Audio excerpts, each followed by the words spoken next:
10 all year, but it's not really where I want to be. I want to be top 5 and pushing for podiums. We've got a little bit closer this weekend. We've been top 5 most of the weekend, qualified 5th for the sprint race on Saturday. We finished 9th in the race, which was partly my fault because I made a mistake on the first lap. And we're 10th on the grid for today. We made a good step in warm-up though. I was 4th in that and only 0.1 off. So I think if we can get away in the race, get a good start and get amongst them, I can't see why we can't be top 5 today. Suzuki's pretty good on the brakes, so I think we've got a good chance in some of the slower stuff. We can get up behind them and have a few last-minute lunges and we'll see what happens. But I think the key to my race will be getting a good start and hang on in there, and then hopefully towards the end of the race our tyre will last and we'll be able to sit with the front guys.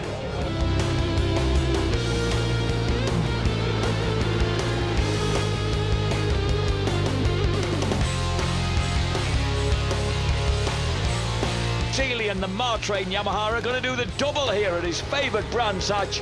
Brilliant from the wee wizard. Wonderful third place for the Herefordshireman. And across the line, Jake Dixon just thrusts the Appleyard McAdam dudes and Yamaha across the line.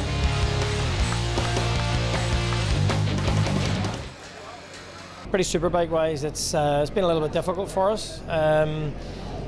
I think we've proven in the past couple of seasons really that the gsx-r 1000 is more competitive than what we're not currently getting the best from the bike. Let's put it that way.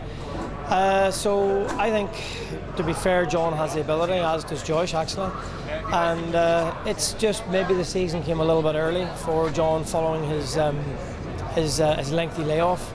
There's a lot of things have changed in the context of how this championship runs since John's been away, in terms of the technical restrictions on the motorbikes. There's no traction control, no anti-wheelie, throttle blippers, all of that stuff. So John was having to get used to not riding with any of that and also come back from an 18-month layoff. That was always going to take a bit of time. We knew that. Unfortunately, the winter went fairly quickly for us, and before we realised that the season was upon us.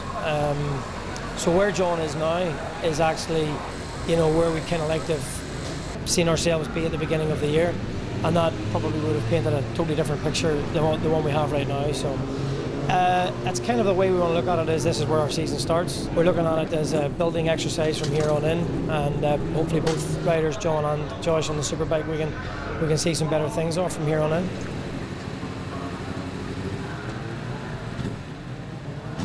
I'm not going to lie, this season hasn't gone how we've hoped, but every round has got better. I'm enjoying being back on the Suzuki. I spent a lot of time back home on a Suzuki, 7 years, and it's great to be back in the Suzuki family. Today I'm hoping to be well within the top 5 and get us back on the podium. I mean, that's the plan. The team been working hard. I've been working really hard on my fitness, and yeah, that's the plan. We want to get some top 5s.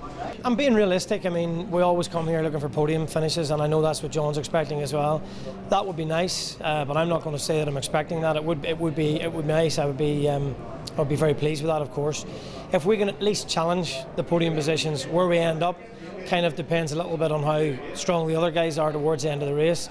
We've got a reasonable starting position, and honestly, what I want to see John is at least be in the mix for the podium. With Josh, we can't be unrealistic. I mean, he's not going to be challenging at the very, very sharp end, but we want to see him have a strong top 10 challenge, and hopefully that's give us something to build from. Brands Hatch awaits, a packed Brands Hatch. And we've got a problem for the Tyco Suzuki of John Hopkins. Yep. Hopkins throws up his hand. He's Shaky Byrne puts up his hand. Yep. The yellow flags wave. Yeah, that's it. It's held up now as a start. And John Hopkins is obviously frustrated and a bit put out about that, but the Californian on the Tyco Suzuki then coming qualified at the head of the third row of the grid has to start from the back. Right, we're ready to go again. The British Superbike Championship in association with Pirelli. Shaky Byrne hits the front. This is John Hopkins. John Hopkins up to 10th place on the Tyco Suzuki number 21 from the back of the grid after having that gear selection problem before we got underway. He's just past the main wearing spot. He's right behind the second rapid solicitors Kawasaki of number 5, Stuart Easton. And it's across the line for his second win in a fortnight for an absolutely elated Yuichi Kiyodari on the Bill-based BMW. Scotty Hopkins tears across the line behind Richard Cooper, and he's grabbed 9th place. On pole position, Shaky Byrne. When the red light goes out, they're off. Shaky makes the first move towards the first turn and gets a really clean start. Oh, it gets a big. He gets off onto the grass and has a massive off. That's got to be, and that isn't over, you know.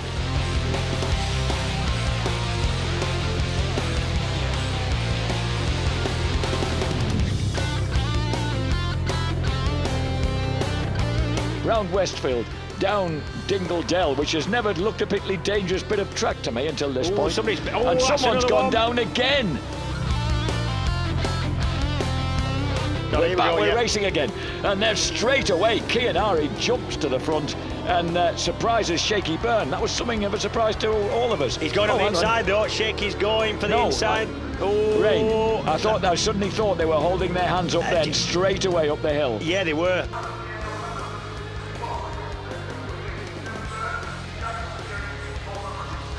If you make the start here, it's down to you to find out what grip there is, James, as much as you'd like a clear track. I don't envy him. 15 laps, Shaky Byrne, steady off, but a good start. Not such a good start for Kianari. And look at this, number 12, Josh Waters, Wildman Waters, another man we'd overlooked on the Tyco Suzuki, a guy who's got to fly out to Japan tomorrow morning, and Philip Neal says his mind's probably on that, but it's certainly on the wet race right now. This is what I said, it's probably going to be somebody we've never even mentioned, because it's just this is conditions for heroes here. Look at this, he's slipped past Chris Walker and Keith Farmer. Waters, number 12, has pushed the Tyco Suzuki through to 4th place. So third now. Waters is probably looking at least safer than Cooper. Cooper's having a lot of slides, lost the front there, he's lost the rear coming out of Druids.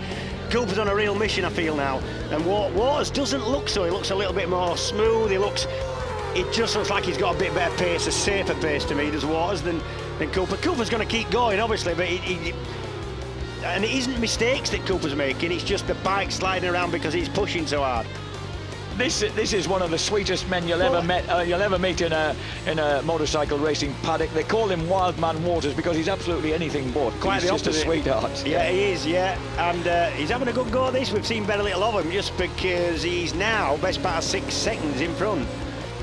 There's Mason and Hopkins. He's ridden a perfect race here at Brands Hatch. A terrific result for Tyco Suzuki and Josh Waters.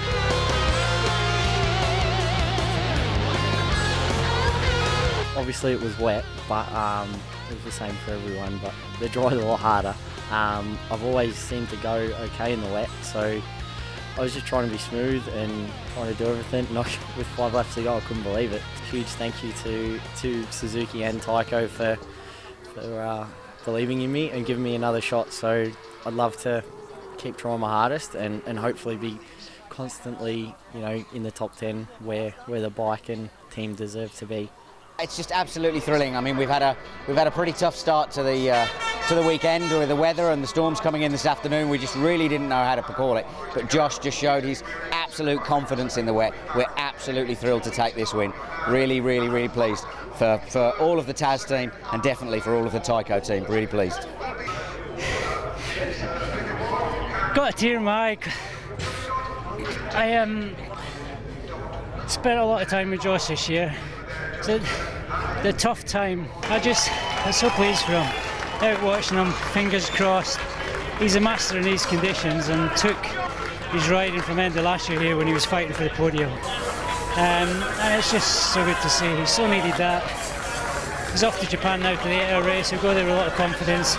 Hopefully come back to Thruxton and can be fighting for some more podiums. The Mackenzies have been like my second parents over here this year. They've been unbelievable. We spend majority of the weekends and weekdays at their house. They should charge us for rent because, and both the Mackenzie boys, so that was one thing I was thinking about because we always race around at home on my DRZ 125. They've got a little dirt track at home, and I was thinking of all the little smart ass comments that they'd be saying. So it's real good fun, and I can't believe it.